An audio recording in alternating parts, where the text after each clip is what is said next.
വനിതാ CPO rank പട്ടിക കാലാവധി നീട്ടണമെന്നാവശ്യപ്പെട്ട് ഉദ്യോഗാർത്ഥികൾ സെക്രട്ടേറിയറ്റിന് മുന്നിൽ സമരത്തിലാണ്. 3 പേർ നിരാഹാര സമരത്തിലാണ്. പട്ടിക കാലാവധി ഈ മാസം 19-ന് അവസാനിക്കാനിരിക്കെയാണ് സമരം ആരംഭിച്ചത്. ഉമേഷ് ബാലകൃഷ്ണനാണ് തിരുവനന്തപുരത്ത് നിന്ന് വീണ്ടും കൂടുതൽ വിശദാംശങ്ങളുമായി വാർത്തയോടെ ചേരുന്നത്.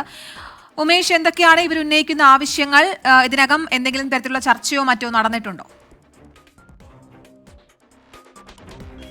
അവർ ഇന്നു മുതലാണ് സമരം ആരംഭിച്ചത്. വനിതാ CPO civil police officer rank ലിസ്റ്റിന്റെ കാലാവധി ഈ മാസം 19-ന് അവസാനിക്കുന്നു. അതായത് 12 വർക്കിംഗ് ഡേയ്സ് മാത്രമേ ഈ ലിസ്റ്റിന്റെ കാലാവധി ഇനി ശേഷിക്കുന്നുള്ളൂ.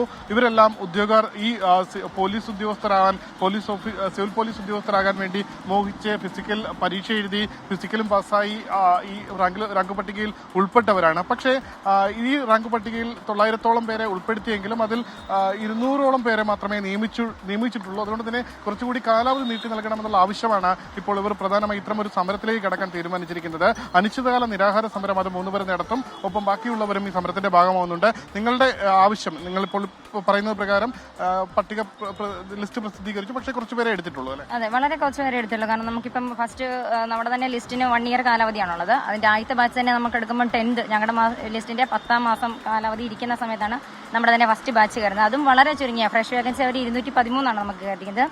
റീസെന്റ് ആയിട്ടാണല്ലോ ഇനി നമുക്ക് നിലവിൽ 12 ദിവസം കൂടി വർക്കിംഗ് ഡേയ്സ് നമ്മുടെ ലിസ്റ്റ് തീരാനുള്ളൂ. അപ്പോഴും നമുക്കിപ്പം ഏറ്റവും ലാസ്റ്റ് വന്നിരിക്കുന്ന അപ്ഡേഷൻ എന്ന് പറഞ്ഞാൽ വെറും 19 വേക്കൻസി മാത്രമാണ്.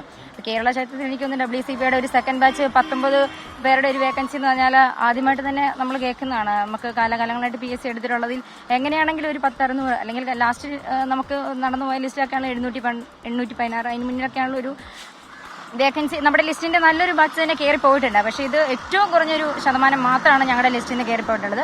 തന്നെയല്ല, ഇതുപോലെയുള്ള പല സംരംഭങ്ങളും ഇതിന് മുന്നേ വരുമ്പം നമ്മുടെ CM അടക്കം വന്നിട്ടുള്ളത്, അല്ലെങ്കിൽ നമ്മുടെ PSCക്കാർ തന്നെ വന്നിട്ടുള്ളത് ഇതുപോലൊരു ബൾക്കായിട്ടുള്ള വേക്കൻസി ഇനി ഇടാതെ എത്രമാത്രം വേക്കൻസി ഉണ്ടോ അതിന് അനുവദമായിട്ടുള്ള ഒരു ലിസ്റ്റ് എന്നുള്ള രീതിയിലാണ് നമ്മുടെ ലിസ്റ്റ് ഇറക്കിയിരിക്കുന്നത്.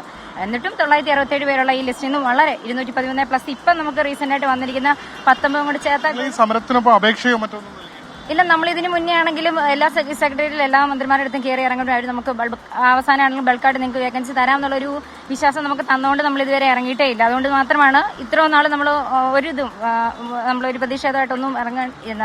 എന്തായാലും ഇനി 12 വർക്കിംഗ് ഡേയ്സേ ഉള്ളൂ. സാധാരണ ഒരു ലിസ്റ്റ് ക്യാൻസൽ ആയി കഴിഞ്ഞാൽ പിന്നെ അതിന് വാലിഡിറ്റി ഇല്ല, പിന്നെ സമരം നടത്തിയിട്ടൊന്നും കാര്യമില്ല. ഇടപെടണമെങ്കിൽ ഇപ്പോൾ ഇടപെടണം. കാരണം ഈ ഉദ്യോഗാർത്ഥികളുടെ ഒരുപക്ഷെ അവരുടെ ഭാവിയാണ്. അതുകൊണ്ട് തന്നെ ഇവർ ഈ തെരുവിലേക്ക് ഇറങ്ങിയ ഒരു സമരത്തിലേക്ക് എത്തിക്കാൻ കാരണമായിരിക്കുന്നതും ഇത് തന്നെയാണ്. കീർത്തന.